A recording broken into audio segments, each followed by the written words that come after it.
बिस्मिल्लाहिर्रहमानिर्रहीम। अस्सलाम वालेकुम students. Window to world history class 7 और पेज नंबर 4 जिस पे आज हमारा टॉपिक रहेगा origin of feudalism and the medieval Europe. अच्छा, दोनों चीजें एक दूसरी से बहुत क्लोजली एसोसिएट। अच्छा, इस यूरोप के इस मिडिल एज के अंदर बेसिकली इंग्लैंड और यूरोप के जो उस टाइम की जो बड़ी बड़ी जो जो कंट्री लेवल पे स्टेट्स थी, वहां पे एक आप ये कह लें कि एक सिस्टम था। उस सिस्टम का नाम फ्यूडलिज्म रखा गया। आपको इस कंसेप्ट के बारे में समझने के लिए बहुत आसान सा हमारी उर्दू जबान के अंदर एक वर्ड है, जागीरदारी निजाम। जागीरदारी निजाम में भला क्या होता है स्टूडेंट्स? उसमें ये होता है कि जो जमीन होती है जिस पे काश्तकारी होगी, या जो एसेट्स होंगे, या जो माइनिंग होगी, या जो कुछ भी जो जमीन के ऊपर मौजूद है, और उससे जो प्रोडक्शन होनी है, जो क्रॉप्स आएंगी, वो सारी की सारी जो ऑनरशिप है, उसकी जो मलकियत है, वो एक किंग के नाम पे होती है। अच्छा, और ये किंग क्या करता है? बेसिकली इस किंग को जरूरत होती है अपनी स्टेट के ऊपर काम करने के लिए बहुत सारे सोल्जर्स की, बहुत सारे फाइटर्स की। और ये फाइटर्स कौन प्रोवाइड करते हैं? ये जो प्रोवाइड करते हैं, जो करीबी लोग होते हैं, ये उनको उनकी इन इन इन एबिलिटीज की बेस पे या इन सर्विसेज प्रोवाइडर्स की बेस पे उनको कुछ लैंड अलॉट कर देता है। ये जो कंसेप्ट है इसे हम कहते हैं जागीरदारा निजाम। इसकी एक डेफिनेशन आप यूं भी कह लें कि the definition of feudalism is a social system, कि ये एक समाजी किस्म का निजाम होता है डेट एग्जिस्टेड इन यूरोप, के जो यूरोप के अंदर तो एग्जिस्ट करता था ड्यूरिंग द मिडिवल एज। जो मिडिवल एज या मिडिल एज के दौरान में यूरोप के अंदर एग्जिस्ट करता था, in which people worked and fight for the nobles, कि जिसमें ये जुमला बहुत अहम है, in which the people worked and fight for the nobles who gave the protection and use for the land in return. अच्छा, क्या होता है कि बदले में वो जमीन देते थे और उनसे क्या लेते थे? सर्विसेज की मद में उनसे लेते थे, काम कराते थे या उनको जंगे लड़ाते थे। तो ये जो कंसेप्ट था इसे हम कहते हैं जागीरदारी निजाम या फ्यूडलिज्म। अब हम अपनी रीडिंग कर लेते हैं। होपफुली आपको कंसेप्ट क्लियर हो गया होगा। इसके छोटे छोटे जो फैक्टर्स हैं वो हम देखते हैं। जैसे हमने पीछे जो हिरार्की रीड की, या जिसे हम pyramid of social system in Egypt civilisation कह रहे थे, सेम इसी तरह से है। कोई इसमें इतना कोई फर्क नहीं है, लेकिन कंसेप्ट को समझना जरूरी है, क्योंकि मिडिवल एज के अंदर ये जो फ्यूडलिज्म का कंसेप्ट है ये फर्स्ट टाइम इंट्रोड्यूस हुआ और बड़ा कामयाब चला था। लेकिन ये आप यूं कहें कि 15 सेंचुरी के बाद में, 15 to 16 सेंचुरी के बाद में ऑलमोस्ट खत्म हो गया। The feudal system is the medieval Europe. Societies were political, economical and the social system develop between the 10 to 13 century की, या 10 और 13 की सेंचुरी के अंदर ना ये सोसाइटीज में पॉलिटिकली, इकोनॉमिकली और सोशली ये डेवलप हुआ है। It became the common during the 11th century, और ये 10 मतलब जो 11th सेंचुरी है उसके अंदर तो ये बड़ा ही कॉमन था। The feudal societies were divided into the 4 social hierarchies. The feudal system have divided into the 4 social hierarchies, के 4 समाजी सोशल हिरार्कीज के अंदर था, जिसमें किंग था, टेनेंट इन चीफ थे, नोबल्स थे, knights, lords is control the distribution of lord, the king of the noble, the knight and the peasants. Each hierarchy was linked to the other in different ways. कि मुख्तलिफ तरीके से ना वो एक दूसरे के साथ लिंक होते थे, कि कहीं पे कुछ सर्विसेज ली जा रही हैं और कहीं पे कुछ उसके अगेंस्ट जो सर्विसेज हैं उनके अगेंस्ट कुछ लैंड, कुछ टुकड़ा, कुछ चीजें दी जा रही हैं। अब सबसे पहले हम जो इसकी टॉप हिरार्की के अंदर जो सबसे टॉप पे है, the king was the top of the hierarchy. एक बात जो हमें यहां पे पॉइंट आउट करनी है कि ये टॉप पे है, किंग है तो टॉप पे है। The king was the answerable by the church. अच्छा, जो चर्च होते थे यानी जो जो कैथलिक होते थे, जो इनका रिलीजन था, बेसिकली ये आंसरेबल था। अगर कोई बोले, कहीं पे हमें स्टेटमेंट ये आ जाए the king was not answerable, के जो किंग है वो कहीं पे भी आंसरेबल नहीं है, ओनली फॉर द चर्च, तो यहां पे हमें पता होना चाहिए कि वो आंसरेबल है, और वो किसके सामने है स्टूडेंट्स? वो चर्च के सामने है। अच्छा, they own all the land but it was not possible for them to control the entire land, कि वो जमीन के तो मालिक होते हैं लेकिन it doesn't possible to look after all over the country, all over the land, के ये पॉसिबल नहीं होता कि वो सारी की सारी जमीन को, बड़े इंटायर लैंड को वो लुक आफ्टर कर ले। देयरफॉर दे केप्ट, अब उस टाइम पे जाहिर है वो जो आज के जो एग्रीकल्चर टूल्स हैं वो तो नहीं होते थे ना, वो तब तो बड़ा मसला होता था एग्रीकल्चर के अंदर। So they kept some part of the land to themselves and gave to the rest for the nobles, और वो कुछ जमीनें दे देते थे नोबल्स को, अमीर लोगों को।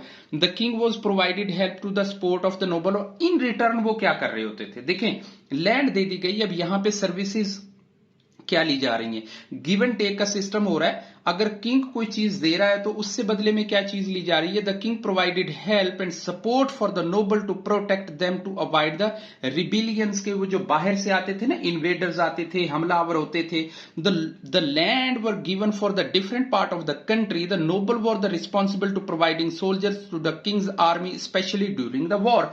और ये जो नोबल्स होते थे, जब जमीन मिल गई, मान लें कि क्लास में से किसी एक बच्चे को किंग ने बहुत ज्यादा जमीन अलॉट कर दी, तो अब इस बच्चे से, इस क्लास में, इस स्टूडेंट से इन रिटर्न में क्या मिलेगा, इन रिटर्न में मिलेगा कि ये अपनी जो क्लास है 26 स्टूडेंट्स हैं उनको ये रेडी कर ले कि अब हमने किंग के लिए फाइट करनी है, और अब हमने उनके लिए जो है प्रोटेक्शन प्रोवाइड करनी है, अब हमने अपने तन मन धन से बस उसकी जो है वो सब कुछ उसके लिए करना है। तो मतलब जो लैंड है उसके अगेंस्ट कुछ सर्विसेज दी जाती थी।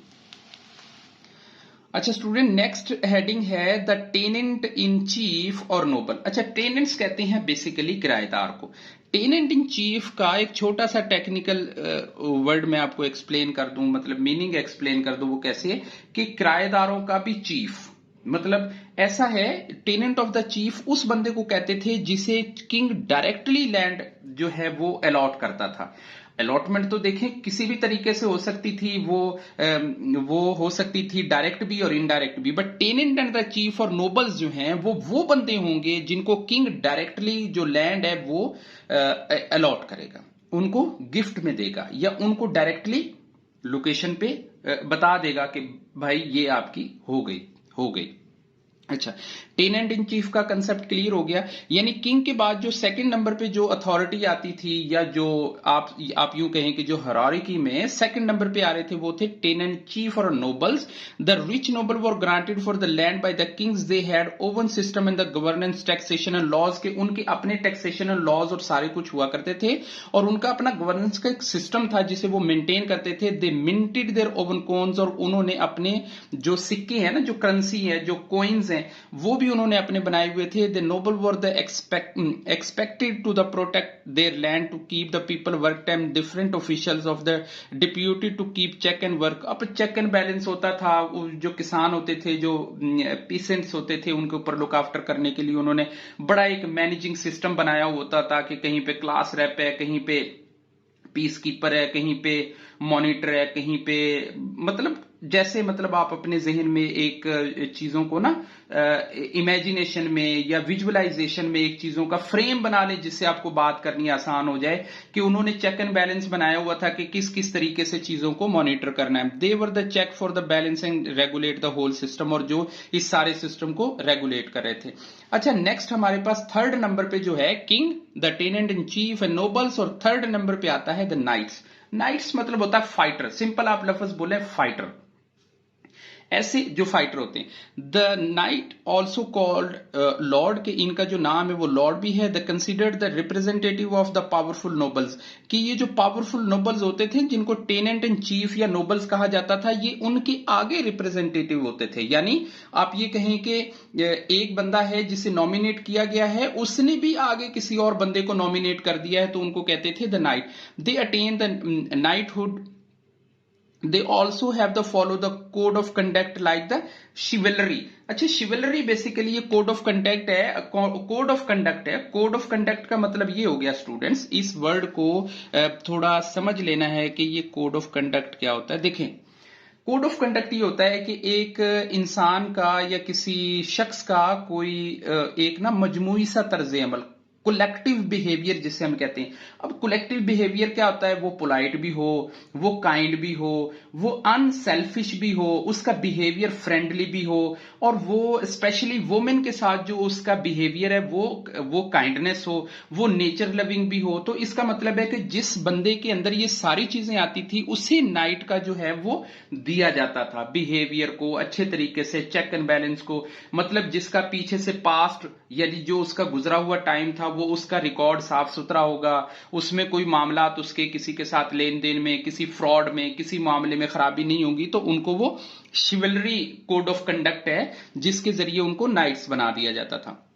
The knight had to the loyal to the nobles and the church. ये जो नाइट्स होते थे ये बेसिकली बड़े लॉयल होते थे, बड़े आप यूं समझ लें कि सच्चे मन से ये काम करते थे उन नोबल्स और चर्च के लिए। The noble sublet their land to the knights के जो नोबल्स होते थे ये और सबलेट करते थे, उनको लैंड्स जो है इन नाइट्स को दे देते थे। यानी किंग ने जो प्रॉपर्टीज हैं वो दे दी टेनेंट्स इन चीफ को, और टेनेंट्स इन चीफ ने आगे दे दी नाइट्स को। अच्छा, चर्च से भी ये चीजें मिल जाती थी। And who granted the land for the peasant to the on lease, कि ये उनको ना लीज पे भी दे देते थे। लीज पे ऐसे कि जैसे मान लें एक नाइट जो है, अब देखें इसने तो फाइट भी करनी है, इसने तो बहुत कुछ करना है, ये खुद तो काम कर नहीं सकता, इसे खुद तो अवेयरनेस है नहीं है, लेकिन इसने अपने कोड ऑफ कंडक्ट की बेस पे ये जमीन ले ली है, अपनी ब्रेवरी के बेस पे अपनी जमीन ले ली है, लेकिन इसने आगे लीज पे दे दी है। लीज पे कैसे दे दी है कि इसने वहां से जो इनके टैक्सेशन थी, जो इनका लॉज थे, जैसे गवर्नेंस वगैरह जो मेंटेन करना था, वो इन्होंने इसके बदले में जमीन इनको दे दी है। If the night did not perform their duties well, अगर ये नाइट अपने काम को, अपनी ड्यूटीज को, अपना कोड ऑफ कंडक्ट को, अपने बिहेवियर को, अपने यूं समझ लें कि अपने सोशल स्ट्रक्चर को ठीक से परफॉर्म नहीं कर पाते, तो इनसे ये जो टाइटल है ये रिवॉक्ड कर लिया जाता था, मनसूख कर लिया जाता था, इसे वापस ले लिया जाता था for the land of the taken back, और जमीन भी वापस हो जाती थी। नेक्स्ट पेज पे स्टूडेंट्स, पेज नंबर 5 पे पेसेंट्स यानी किसान। किसान यानी वो डायरेक्ट मेंबर जो किसी जो एलोकेटेड लैंड के ऊपर जो काम कर रहा है उसे हम पेसेंट्स कहते हैं, किसान कहते हैं। जो हल चलाता है, जो फसल बीजता है, जो समझ लें कि वीट, बार्ले, जो चीजें पैदा करता है। Most important group of the feudal hierarchy, most important भी है और सबसे लोअर लेवल का भी है, ये भी ज़हन में रखना है। Hierarchy was the patients, they work for the land given by the night. अच्छा, नाइट की तरफ से जो लैंड मिल रही होती थी, और नाइट को क्यों मिल रही होती थी? उनके कोड ऑफ कंडक्ट पे, और जो उनको टेनेंट इन चीफ थे वो दे रहे होते थे। अच्छा, the peasant were the categorise into 2 categories. सबसे इंपॉर्टेंट बात 2, नंबर 1 फ्री और number 2 bounded. What are the 2 categories in the peasants? Number 1 the free and number 2 the bounded. Free peasant cultivated the rental land. अच्छा, इनको तो rental land जो है ना वो दी जाती थी कल्टीवेशन के लिए ना, ज़राअत करने के लिए। एंड पेड द लॉर्ड, और जो लॉर्ड की तरफ से, यानी लॉर्ड कौन थे? टेनेंट इन चीफ की तरफ से मिल जाती थी, तो उनको वो कर रहे होते थे। अच्छा, the bounded peasant work for the lord's land, in return they give the small piece of land, कि उनको थोड़ा जमीन का टुकड़ा दे देते थे जो बाउंडेड होते थे ना, जो वहीं पे बाउंडेड होते थे, या जिनको आप ये समझ लें कि मजारे भी आप उनको बोल सकते हैं अपनी ज़ेन के हिसाब से, अपनी अंडरस्टैंडिंग के हिसाब से। द लैंड ऑफ सस्टेनेंस, अच्छा, land in return they have given the small piece of land for sustenance. Sustenance का मतलब होता है गुजर बसर करना, वक्त गुजारा करना। भाई उन्होंने भी तो जीना है ना, उनके लिए भी तो कोई थोड़ी बहुत जगह होनी चाहिए जिसमें उन्होंने काम करना है। कुछ पे तो उन्होंने पीस ऑफ लैंड पे वर्क किया और वो जाके बाउंडेड हो गए। They also supplied food for the knights, के ये सप्लाई करते थे। अच्छा, अब इन पेसेंट्स का क्या है? नंबर 1 ये फ्यूडल हिरार्की का इंपॉर्टेंट ग्रुप है। नंबर 2 ये नाइट्स की तरफ से एलोकेटेड लैंड के ऊपर काम करते थे। कैटेगराइज इनटू 2 ग्रुप्स हैं। नंबर 1 फ्री है, नंबर 2 बाउंडेड है। Free cultivated the land of for the land, के वो फ्री जो है वो कल्टीवेशन करते थे, और बाउंडेड क्या थे? वो भी काम ही करते थे, करते वो भी इरिगेशन थे, लेकिन उसके बदले में उनको एक सस्टेनेंस के लिए, गुजर बसर करने के लिए कुछ लैंड एक्वायर कर दी जाती थी। आज का ये टॉपिक हमारा स्टूडेंट पेज नंबर 5 पे यहीं तक रहेगा। इंशाल्लाह नेक्स्ट वीडियो में the chief characteristics of feudalism को डील करेंगे। तो तब तक के लिए अल्लाह हाफिज।